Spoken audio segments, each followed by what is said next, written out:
Greetings, YouTube. Let's talk about stat distribution, and specifically how the old school games, the original D&D that I played back in '78, and modern versions of D&D, at least 3.5 in Pathfinder. Have never read 4th edition, and nor have I ever read 5th, though I do plan on getting around to reading 5th eventually. The reason I'm thinking about this right now is I'm looking at Stars Without Number 2nd edition. I enjoyed the 1st edition when I read it. I really loved what they did with the setting, how they modified 3.5 OGL to suit their needs. I loved what they did with the psionic rules. Just beautifully done. I like the foci concept, which is, where places feats. I like the 4-class model, so simplified and then refigured saving throws, but they're the same saving throws as Pathfinder uses. And I just think they did a really good job. But one of the things that really has stuck out to me when I'm reading this, and it's not far in, it's like on page 10, is the attribute score modifiers. Now, the attribute score modifiers in this game say that if you have between an 8 and a 13 in a score, you have no modifier. Now, in Pathfinder, if you have a 12, you have a +1. You have a 14, you have a +2. If you have a 16, you have a +3. And if you have 18, a +4. You get a +1 in this if you're 14 to 17 range. And you only get a +2 if you're 18. Now, I can remember those stat distributions back in the day. Amazingly enough, a lot of fighters not only had 18, but they had 18 double zeros. If you remember, there was a percentile added on to strength, but no other stat. It was kind of strange. Why? Because we wanted the goddamn bonuses. We wanted to be the big bad barbarians. We wanted to be Conrad the Barbarian. And so we lied, we cheated, we fudged. Just because we wanted that. Along comes 3rd edition and 3.5 and then Pathfinder, and they use the distribution I just described. 14 and 12 plus 1, 14 plus 2, yada, yada, yada. But this is saying that if you have between an 8 and a 13, that's a really big difference. Now, I have not gotten to the point in the book where they talk about weight allowances. I'll get there eventually, and I don't remember what it was. But I'm just going to ballpark an idea for you. So say that it's 5 kilograms per point of strength.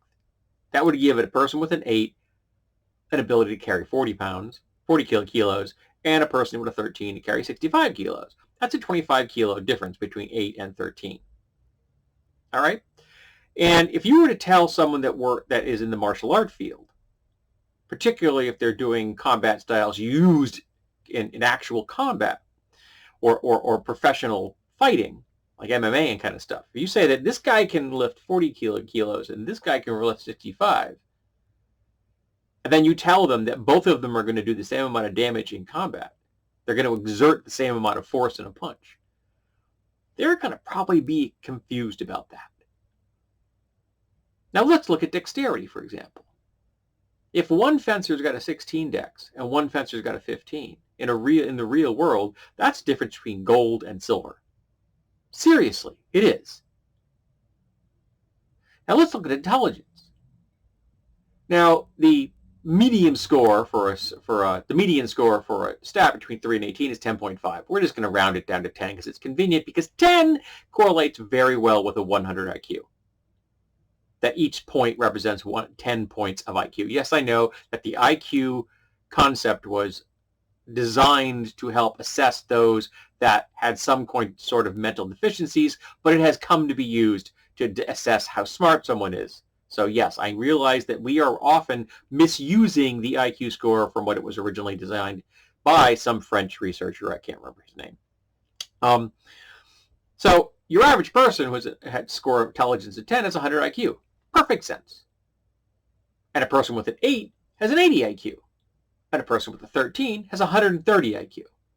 Now, according to Stars Without Number, 2nd edition, I don't remember what 1st edition did, probably the same thing, a person with an 80 IQ and a person with 130 IQ is exactly the same.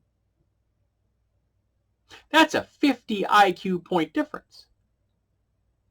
You're telling me there's no difference there? There's no cognitive change between 80 and 130. That doesn't make any sense to me. Now, I realize that my opinion is completely subjective. And if you like this type, cool. Go for it. Have fun for the end of time. This video is not about bad, wrong fun.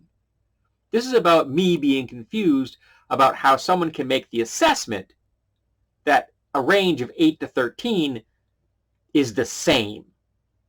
Because that's a really big spread. Now, if you want to have the ordinary people in the world, the NPCs, the mooks, have this distribution, that's cool. Go for it. But if I were to run this game, I would be using the Pathfinder distribution for important NPCs and for the PCs. Why? Because they're special. Many games flat out admit overtly that the player characters are made from a different type of cloth than the common man. Isn't it Savage World that gives them an extra die or something like that? So they actually are better at doing their thing. Why? Because they are the player characters. They are the main characters of the story. And I don't think there's anything wrong with that. Yes, it means that the player character is going to have an edge over ordinary people. Okay.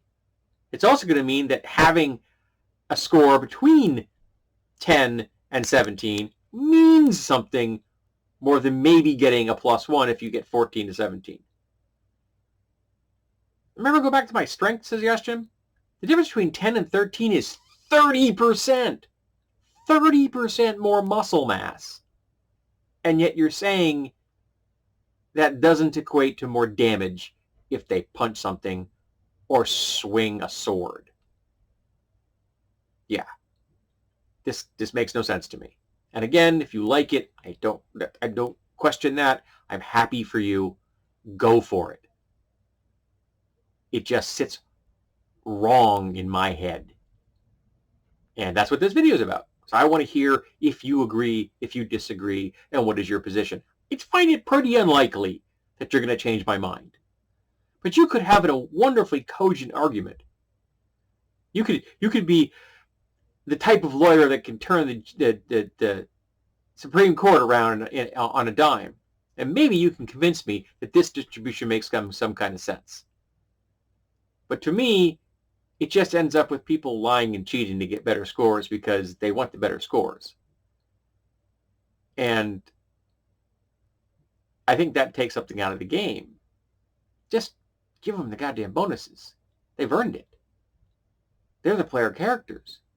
They're the main characters, literally, in the story. So if they shine a little brighter, if they're a head taller like heroes are in comic books, that's okay. There's nothing wrong with that in my book. So I've babbled on long enough about this particular topic.